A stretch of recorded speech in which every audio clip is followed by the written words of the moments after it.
Welcome to Real 45 with Stefan and Greg Hancock. We vibe out and have real talk, so tune in and check this out. Yeah, today is a new day. Let's seize it now and get hyped. We talking about our careers, our family, and just life. Yo, everybody, welcome to the Real 45 podcast.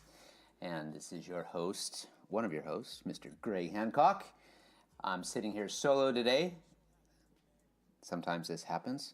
Stefan and I have got lots of things going on between us. He's got his thing, I got my thing. Together we got our thing, which is the Real 45 podcast. But today I'm rocking solo. It's been a very interesting week. Many things have happened. Things are going on all the time. But hey, life is like a race, you know? And wherever you go, you're just racing. I remember one of my former mechanics and good friends many years ago when we were based in the UK in my early years in the UK. A guy by the name of Stuart Munger. We called him the Rev.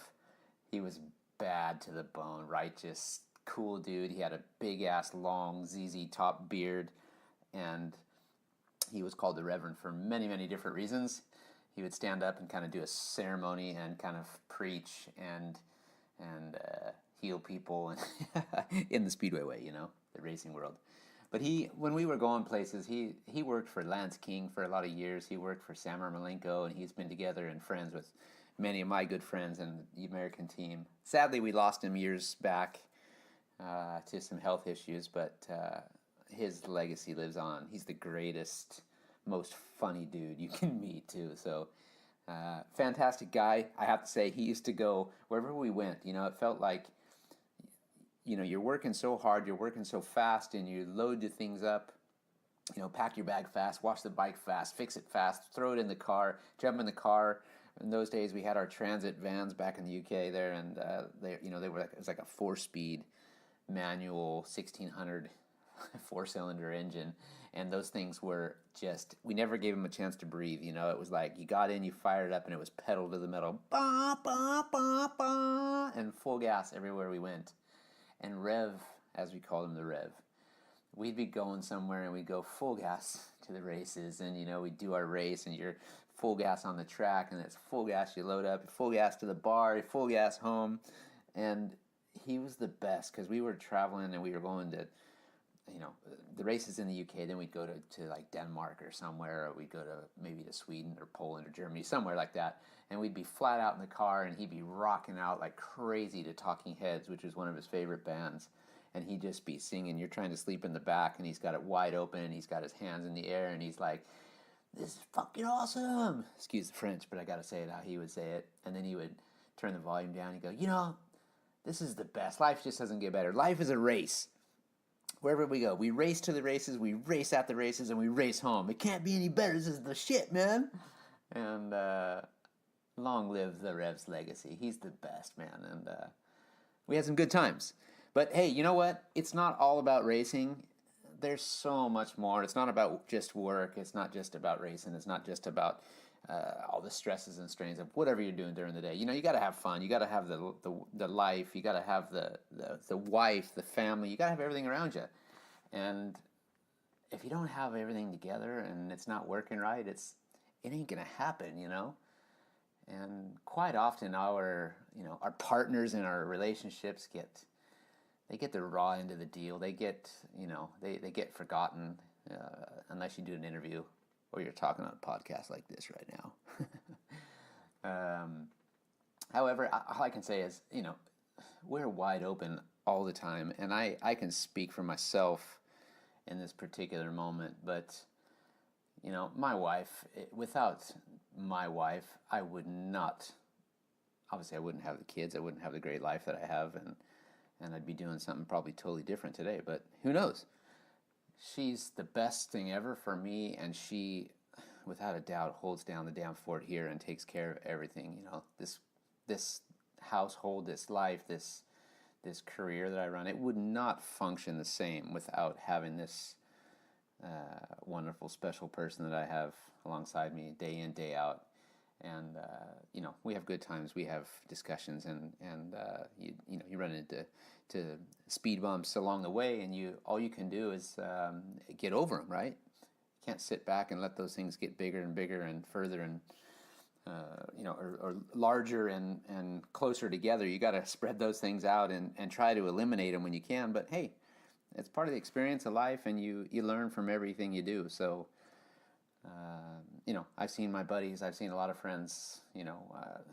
Things can go this way or they can go that way. And relationships, you fall in and out of love, and then it's over, and you move on to the next thing. But for someone like myself, married, 3 kids, and a husband that's spends his life having a blast for a living, I'm very, very thankful, very lucky, blessed, as everybody says, to be able to do what I do, racing motorcycles for a living, having the time of my life, and still be able to have a life at home. I spend a lot of time on the road, not as much as I used to back in the day, but in this time, in this era, I'm based out of Sweden during the racing season, and then we're back in California in the winter. And we do get a good break, but you get 4 months of no racing or 5 months of no racing, more or less, and it's probably 6 months off in total. But it never stops, and the kids, as they get older, it's school and it's sports. It's maybe Speedway for one, it's soccer for the other, and it's a little bit of everything for the youngest one. In my case, he's into absolutely everything, and the most active, live wire, fun kid you could ever meet, and it becomes so demanding. There's never ever a free moment. It seems, just to sit back, relax with your wife or your partner, and just take it all in. You have to make the time. You have to really, really work hard to try to set time aside in between races, in between travel, in between school trips back and forth, in between this and that. And quite often my wife and I find each other having a couple of free moments, or sometimes even a date day, while the kids are at school. You just go out and go have a lunch or a cup of coffee, fika, as you say in Sweden, fika. And you just try to have those moments to yourself. Fortunately, with my line of work, I end up with a lot of those free days during the day on a Monday or a Wednesday or a Thursday when I'm not either racing in Poland, Sweden here, or in a Grand Prix somewhere. There are those afternoons that, or morning, early afternoons, that you get a few minutes to yourself, and we try hard to have that time together, but it doesn't always work. And she's busy doing, she's the most amazing housewife, stay-at-home mom anybody could ask for, and she's super active, she's super busy, she never stops. I often feel tired watching her, because she's on the gas, and then you start to feel lazy if you sit down for 2 minutes, because she just never stops. And that's just her. She's got so much energy, and she's so devoted to taking care of things and making sure everything's in order. So the next day coming, and the next week coming, and the next month coming, we are, try to be ahead of the game. It's really hard to do that, as all of you know, when you got kids and businesses and that kind of stuff out there. But she's so great, and she keeps our house phenomenal, and she's always, she's got a special feel for decor and interior, exterior, and working in the yards. And even if you ask my mechanics, they often come here and they just crack up and giggle because Jenny doesn't stop. And she's right there, and she'll get out and try to fire up the weed whacker, or take the lawnmower from the neighbors and cut the grass. And it's a good thing that we don't have a chainsaw yet. I think she might know now. I just got one, but she wants to work a chainsaw too, and I don't know if I'm good with that. I really don't know if I'm good with it, but she wants to do it. She rides the motorcycles around. She rides the mopeds. She will jump on the skateboard. She will try anything and everything, whether she can do it or not, just to show and prove to her kids that she's, kids grow up and you're a girl, you can't do that. And she's like, what's the difference with a guy and a girl? We're all equal. And she rocks that day in, day out, and she does it really well. And so my kids, they know they can't throw that card on her without a fight or without proof that mom can do it. And this mom, she can do it. So I just wanted to touch a little bit on this subject because, lately there's a few things have gone maybe not the way that some of my buddies and their lives would have hoped for, and you know they're busy. Everyone's busy with work, and everyone's got their own situation. So you can't. All you can do is be there to help and support them, and that's what we do. And you know, God forbid that would ever happen to me too. I don't think so. We've got a great life, and the best tool we've got, which I got from my wife Jenny, is communication. And her and I, you know, she knows when I'm having a good day, and she knows when I'm having a day that, you know, maybe you just need to talk about this and get it off your chest, because I hold a lot in much of the time, and she can read that, so she knows.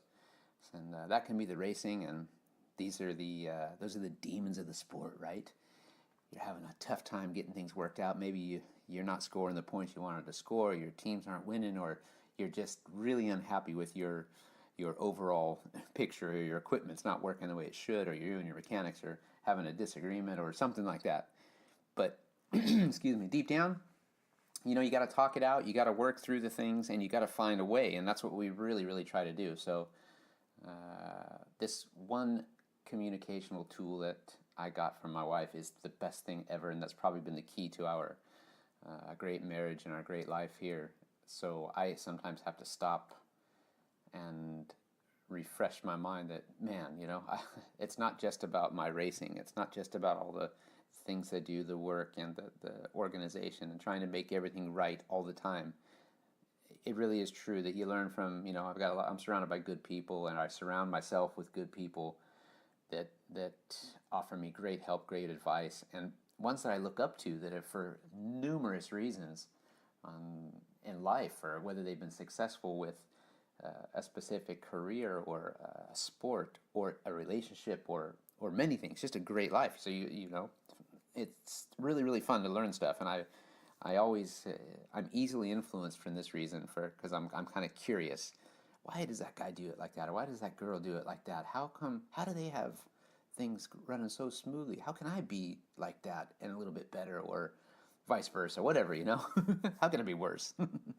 But for me, I work hard to do the best that I can for everything, and sometimes that's not the case. That's not the answer to the situation. You just need to stop and don't bring your work home, or don't bring your issues home, or sometimes that's the kind of stuff you just need to talk about and put it right. But you know, dinner conversation, Speedway is nuts. You know, our lives are for 6 months out of the year of the racing, or maybe 5.5 months, but it's always more than that. It is Speedway 24/7 in our lives. So we have to really work hard to structure and realize that there is more to life than just Speedway, because if we just dig into Speedway constantly, you don't see what's going on around you. You don't take it in, you don't learn, you don't whatever.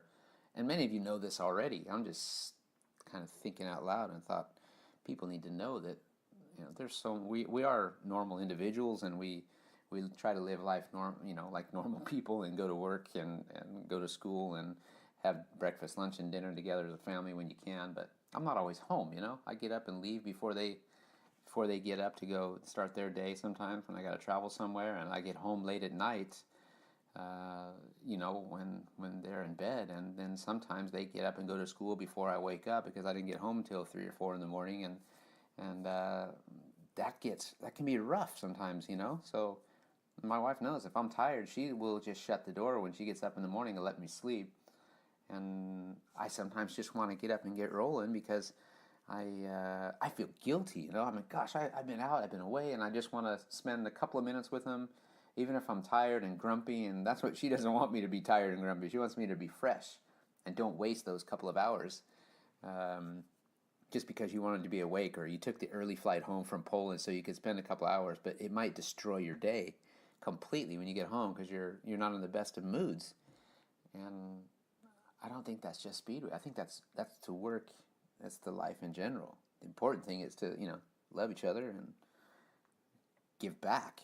You know, it's easy to be selfish and do things the way you want to do it, but listening to, you know, some of my good buddies that have been through all this stuff, and And then the ones that have it, running smooth, I really try to feed off that, and you just try to stand back there and support them and offer whatever advice you can. But we've all got our own situation. We all got to grab the bull by the horns, and we've got to work through these issues sometimes. So my buddies out there, you know who you are, and many of you out there too. Maybe you go through the same thing, and this isn't something I'm trying to throw something out at you. I'm just talking because we're seeing a few things that have been happening lately, and I want to see the positives come out of it, and see everybody go on and be successful and happy and healthy and live great lives. So I'm always out there trying to preach it, but I got to practice what I preach too. So I try to do that, and life's a great thing. So I just listened to an awesome podcast. I listen to Joe Rogan. I think many people out there do, and he's bitching, man. He's badass. And I listened to an interview with Elon Musk that he did recently, and it's so bitching. I mean, Elon is a very interesting guy, as many people know, and the guy from SpaceX and Tesla and numerous other things that he's been involved in or does. And this was so cool because he's just like listening to what he says about life, and the future is so big for him. The future is in space, of course, and he just wants people to love each other more, and then the world would be a wonderful place, which he's right, and or I should say, I believe he's right. That's so cool. So we're all about practicing. You gotta love each other a little more. So anyway, that is the topic of today's podcast here, as you hear, and this isn't going to be a long and extensive one, but we all want to win, we all want to go fast, we all want to live, and tomorrow's a new day. So to all you girlfriends and wives and partners out there, you guys are awesome. You guys can make things so great for us, and most of the time you do. So it takes two to tango, and you got to make a compromise, as we all know. So that's what we're trying to do. And we were thrown for another curveball this last week, because these are the kind of things that are always a test of your time and your abilities. But in between all the races, my team, Dakarna, just went through to the finals here in Sweden. My other team in Poland, Stal, we won the first round of the finals last week away in Ostrov. So we go into this second round of the finals at home this week with a 2-point lead, and it is awesome. So things are really looking good, and it's going to be some busy weeks coming ahead too, because we got the Grand Prix here in Tetro, and then it goes to the finals, the final round in Poland on Sunday, and then I fly straight back to Sweden on Monday, and we have the first round of the finals at home in Målilla on Tuesday, the second round on Wednesday away in Eskilstuna with Smedarna, and then it's off to Poland, I believe now. There's a couple of open meetings coming up. There's a lot of races that next week that are they're not confirmed yet, but it could be that I end up riding, like, I don't know, 7 out of the next 8 days or something silly once I start on Friday. It's going to be nuts. So we will see. This is the fun part. But in between all this, my boy Wilbur, just before I went to France last week, playing around on our little fun Speedway motocross fun park here where we live. Nothing major, but he tried to do a little bit too big of a jump on a little KX110 that wasn't quite capable of handling what he did, and he came down a little bit too hard on the flat and ended up jacking his lower right leg pretty bad, and he broke the tibia at the top, right where it goes into the knee joint, and it turned out, at first we thought it was, they were concerned about the ACL ligament, the cruciate ligament there in the knee, and one of the tendons on the side, and it was looking really nasty, but it still wasn't a good turnout. He had an operation last night, It's a long couple of days at the Astrid Lindgren's Hospital in Stockholm, Karolinska, which is what a cool place. Hospitals are never fun to be at, but this brand new kids hospital that they've got there too is just phenomenal. The people, I'm a big fan of Sweden and the Swedes and how they do things, and I have to talk about it because the staff and the whole overall environment was just second to none. So friendly. You feel like you walk into a hotel. They just make you welcome. There's coffee and there's tea and there's drinks at your disposal. You can do pretty much come and go as you wish, and they're there in a heartbeat to help you out. And you just feel like suddenly like this is how, and this is socialized medicine here in Sweden. But it feels like you're getting everything done first class, private. And a credit to the country, a credit to the people there at Astrid Lindgren. So thank you guys for taking care of our boy this time and fixing him up. So he had a couple hour surgery last night, and they had to go in. They did it all with keyhole surgery, which is great, and had to screw together the bone that was broken. The ligaments ended up being just stretched, so they are happy that those should grow back together without any issues. Super cool. We're so jazzed to hear this. And just came home today with him from the hospital after being away for a day, and just over a day, and he's recovering pretty good. So it's still some tough days ahead for him, and his first surgery and first time being knocked out, with anesthesia, and that's never fun when you go into the hospital and they set him all up and they start giving him the medicine, and I'm used to that countdown of now we're going to give you this, and you're going to start to feel a little dizzy, and then you're going to count down from 10 to whatever, or we can just have a chat and see how it goes. And they start talking to you about different things, and you're answering them, but all of a sudden you can feel the room is starting to spin. It's kind of like you're in a bubble and you're in a fishbowl, and then suddenly you're just like, they're having this conversation. You feel like they're asking you they're asking you questions just to see when you're going to fall asleep. But you're trying to answer the questions like serious and real honest, and you're looking at them in the face, and you're going, they're just like kind of got a giggle on their face, and you're going, like subconsciously you're going, you're laughing at me, and I'm trying to answer this question. And then the next thing you know, they're waking you up, and you feel like shit, and you just want to puke, and you're like, what did you just do to me? But suddenly, there's my kid in this thing, and I'm trying to explain it to him, this feeling that I'm sadly familiar with the operations that I've had over the years. And you're telling him what it's going to happen, and he's kind of preparing it for everything. Like, it's kind of rad. We're trying to make it amusing, but not something you really want to get used to. And my wife Jenny, she was like, "This is all you, man. I cannot do this. I feel like I'm going to pass out just thinking about it and watching it." And it would be pretty funny to video that, right? As she's passing out, as they're giving him the medicine and locking him out. Don't tell her I said that. My wife is the best, man. I love her to death. And sat there, and you're watching him, and as he starts to go, and starts to talk and asking questions, and he's really trying hard, and I'm making jokes. I'm going, dude, are you in the bubble now? Can you see? Hey, this is me in a nutshell. Thinking about Austin Powers when he does that. Hey, this is me in a nutshell. Anyway, that was the end of it. He was out in seconds, they just go from everything, and suddenly his mouth's open, and he's like, just dead weight. And they're like, okay, he's asleep. We'll wait. We'll call you when he's ready. And you just walk out. You're like, man, that's nuts. But then he wakes up, and he's wanted me to film him when he was waking up. So we've got some really good video of him talking gibberish and carry on full conversations, which he doesn't even remember now. So it's pretty funny.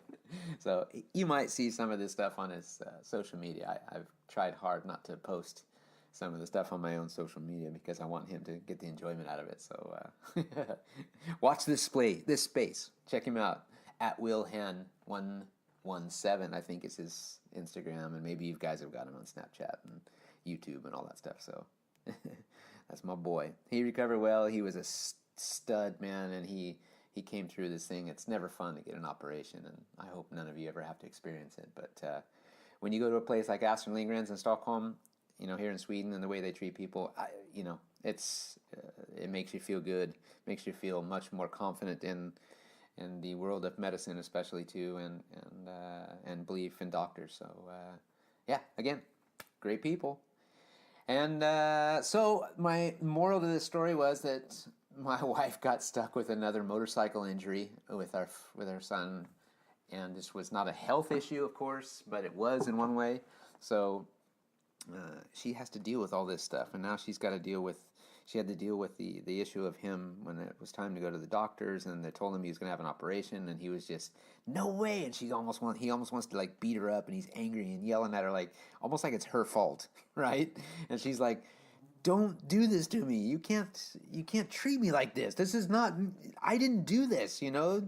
Take this on your dad instead, because she knows that they would never talk to me like that. So they always push her buttons because they can, and they know that she wants the best for them, and she takes it so well, but she gives it back to him too. Like, come on, I'm the good mom. I'm the one here that's trying to help you out and do this and do the right thing and be positive and help you through it and support you. And you're just you're like venting on me. Go vent on your dad. So here it is, you know, this is the thing. She's got to deal with all this stuff on her own much of the time, and I was off racing in France and then straight to Poland, and she had to go through sitting in the ER with him and take care of him. And a lot of you moms out there, you've all been through this, and your husbands, or maybe the other way around. Maybe it's the other way, you know, and the wife's away working, and it's a stay-at-home dad, or, you know, handling all this stuff. But no matter what, it takes two to tango, and you gotta work through it, and you gotta respect one another. So be good peoples out there. I don't want to say any more than that. It's been a good week. It's going to be a great week. There's a lot of good races coming up. You people out there, be good to one another. I love you all, and thank you to all of our wonderful partners, especially my wife. I love you dearly. See you guys next week. Peace. Welcome to Real 45 with Stefan and Greg Hancock. We vibe out and have real talk, so tune in and check this out. Yeah, today is a new day. Let's seize it now and get hype. We talking about our careers, our family, and just life. Yeah, share my story with you. Inspiration like every day. Real 45, we gon' keep it live. I keep episodes on replay. Ayy, Real 45, yeah, Real 45. Show them how we do it, man.